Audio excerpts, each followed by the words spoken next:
Hey everyone, welcome back to my channel. Today I am going to take you through the full process of creating a beautiful piece of terracotta jewelry. From start to finish, you will get to see every little detail. And let me warn you, there is a bit of a surprise along the way, an unexpected twist that happened during baking.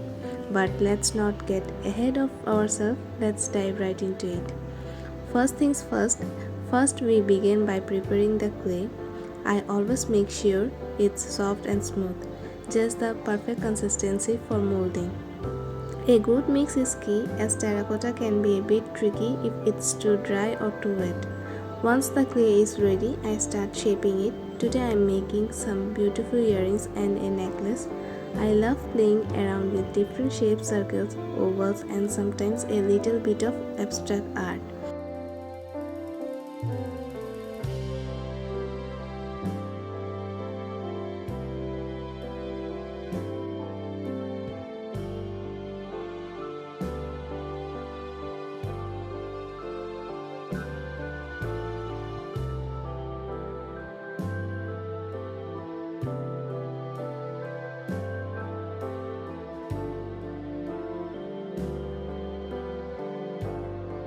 After shaping each piece, I carefully smooth out the edges, taking my time with every curve, making sure it feels just right in your hands.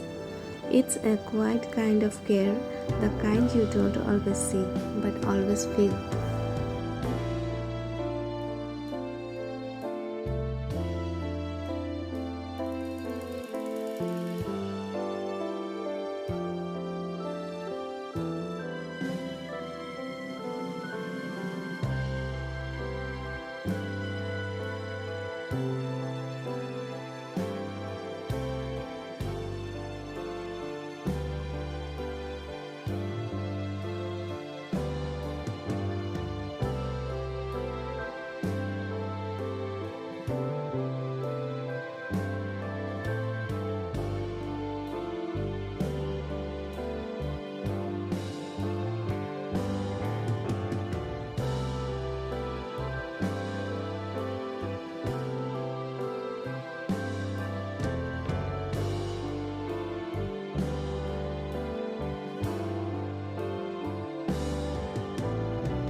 Once the shapes are cut and edges are smooth, I start adding the little details using different tools, each with its own texture.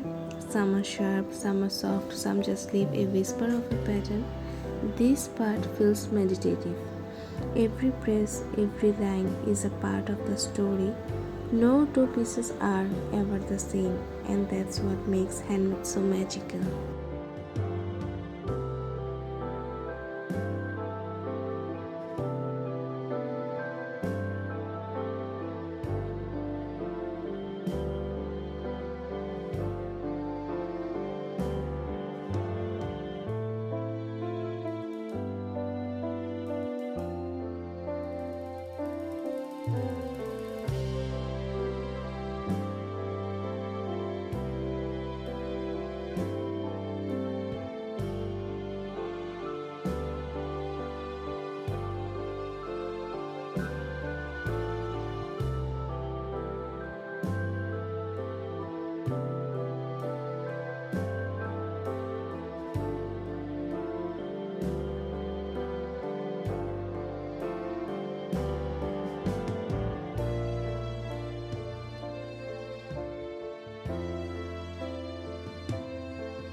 After I finish adding all the small details and patterns into the clay, I slowly start placing the beads.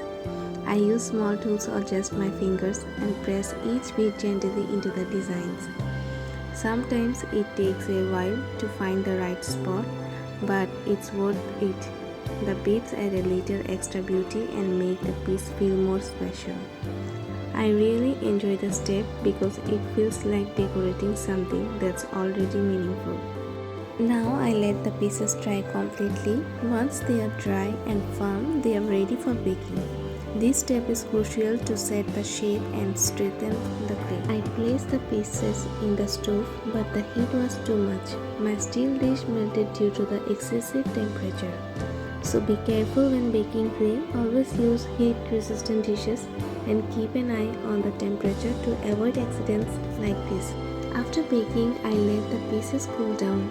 Then I gently dust them off to remove any leftover bits. It's important to make sure they are clean before moving on to the next step. Next, I start with the first coat of color. It's a light layer just to set the base.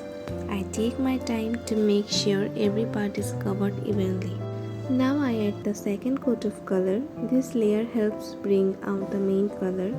Making it pop, it's like bringing the piece to life with a deeper shade.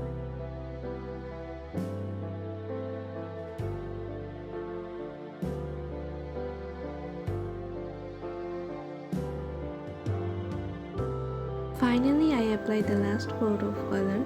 This gives the pieces its full vibrancy and depth. It's the final touch before the finishing details.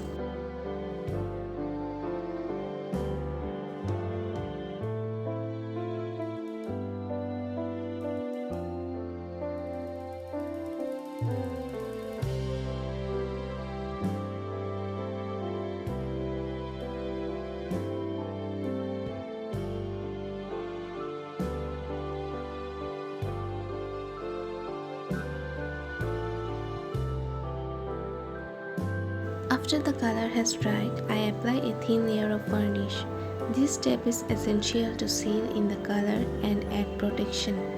The varnish gives the pieces a smooth glossy finish, making them shine. It also enhances the overall look, bringing out the colors even more. I make sure to cover every inch, giving it a perfect even coat. Once it's done, I let it dry completely before moving on to the next step.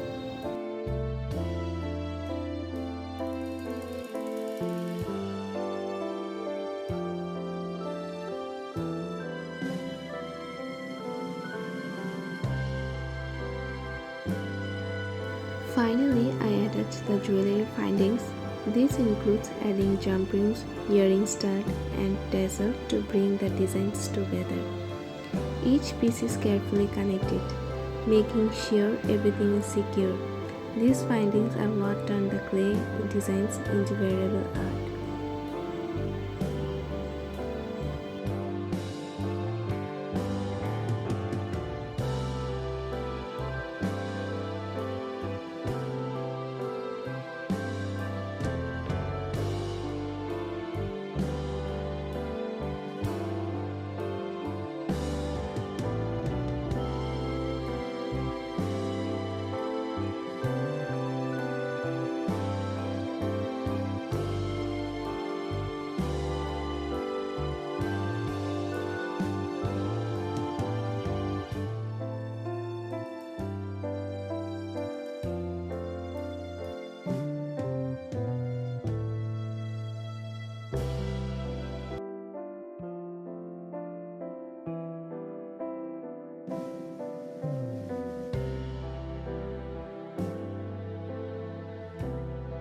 And with that, the jewelry is ready. I take one last look to make sure everything is perfect. A final check on the details, ensuring every piece is secure. This is the moment when all the hard work pays off. The jewelry is now complete and ready to wear. Thanks for watching till end. Don't forget to like, comment and subscribe for more handmade creation. See you in the next one.